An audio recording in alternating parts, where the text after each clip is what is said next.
안녕하세요.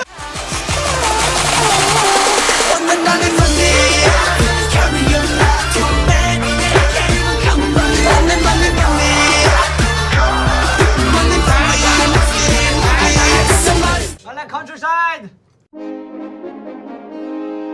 What's up? I've been wanting to start a K-pop channel for a hot minute now, so I decided a good place to start would be to give you an opportunity to get to know me by doing a wildly generic unpopular opinions video. What that says about me, well, I'll let you decide.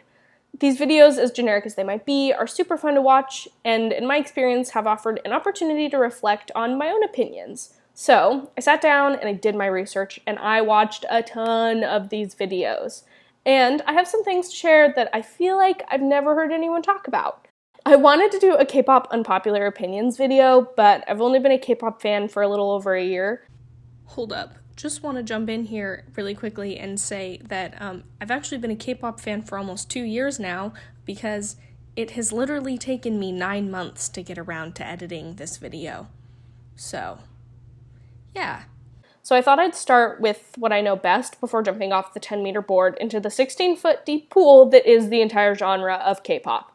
Instead, we're stepping gingerly into the kiddie pool with some BTS unpopular opinions. I'll save you the disclaimer and just say, if you disagree, please share nicely in the comments. So let's grab some floaties and do this. Having a dance line for BTS doesn't make any sense.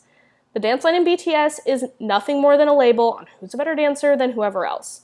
We all know who the strongest dancers are, and we all know that all of the members have gotten to a point where none of them are bad. In fact, they're all great dancers. Way better than you and I ever will be. In some groups, like 17 for example, there's a dance line, and they, as a line, put out their own content. Typically these are like performance videos and stuff like that. But BTS doesn't do that. They don't perform based on the line, so why does it even need to exist? Hi, it's me again.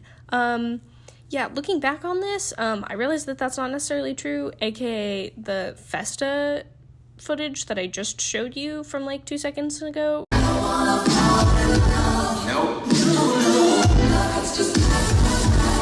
Remember that? Yeah. I don't know. I still stand by this, though. At this point, they're all incredible performers, and their dancing speaks for itself. The label just gives people an opportunity to hype up certain members and make fun of others. Home should have been the title track to Map of the Soul Persona. At first, I didn't feel this way, but now having finished the comeback, I don't think that Boy With Love was the right call. Firstly, I should say that the music in Persona, aside from Dionysus, followed the trend of the Love Yourself series as being more radio play generic, if you will. And in this case, that doesn't mean bad by any means, just that it was different from Young Forever and Wings. Boy With Love seems like it was written for radio play. I don't know how else to describe it other than that. I really liked the track, but Home stood out when I listened to the album the first time, and it continues to stand out as I continue to listen to it. At first, I thought the use of Spanish was just the boys jumping on the growing popularity of Spanish language music in the West, and it honestly kind of turned me off from the song at first. But after watching RM's V Live when he explained that it was a musical choice because the Spanish words fit in better than the English or Korean words for home, it doesn't bother me anymore. 다행히 미카사라는 단어가 있어서 얼마나 다행입니까? 진짜로. 미카사가 없었으면 나의 집 아니면 나의 house로 됐을 거예요. 아니면 my home으로. 아마 그곳이 my home. 별로죠. Everything about the track slaps, from the vocals, the raps, the melody. I can imagine a dope choreography.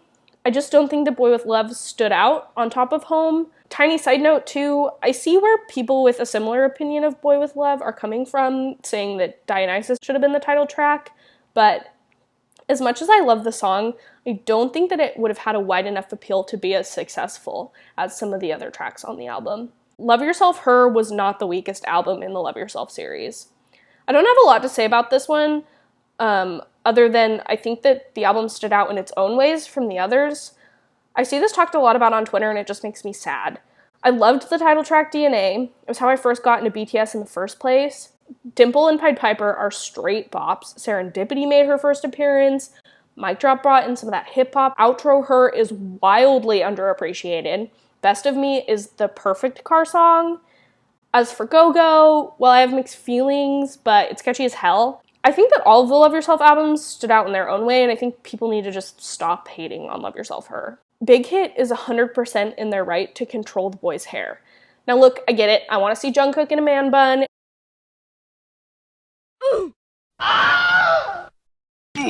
Yoongi, I want him to be able to leave his hair alone, but Big Hit already controls everything else about their appearance. I agree that off stage they should have the freedom to do whatever they want, but the reality is they spend a good chunk of their time performing as a group, be that on stage, in an interview, or filming something. They have an image they have to maintain as a group. They obviously can't change their hair to perform and then turn around and change it to something else when they aren't performing. It's just the reality of their job. BTS World is unnecessary. Why does this even exist? Well, for money, obviously, and I did. I caved and I downloaded it like 3 days after it was released. But I feel like the boys spent so much time filming and doing voiceovers for the game when they could have been doing just about anything else. It feeds that fantasy that fans have of being close to the boys in a professional environment just for the opportunity to flirt with members.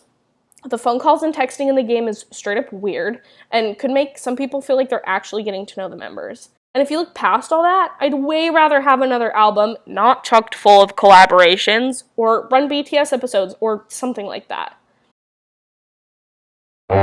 ARMY's focus on streaming numbers during comebacks is just part of fandom culture. People get really up in arms about this one. So many people on Twitter are like, it doesn't matter, which to a certain degree is true. But why tear apart someone for choosing to stream the title track for 24 hours straight? It's not how I'm going to choose to spend my time, but if that's how someone feels like they're supporting the group, then let it be. I think it has started to become a piece of fandom culture to set streaming goals and break what are virtually now our own records as ARMY. And the thing is, it's not going away. When I was a Directioner, I remember the fandom trying to break the streaming records for Live While We're Young, and that was 7 years ago. It's just something that music fandoms do. If you aren't into it, don't do it, but let everyone else stream their hearts away. I'm gonna go ahead and stop because I think I've shared enough for now. Let's debate kindly in the comments, and I'll see you guys in the next one.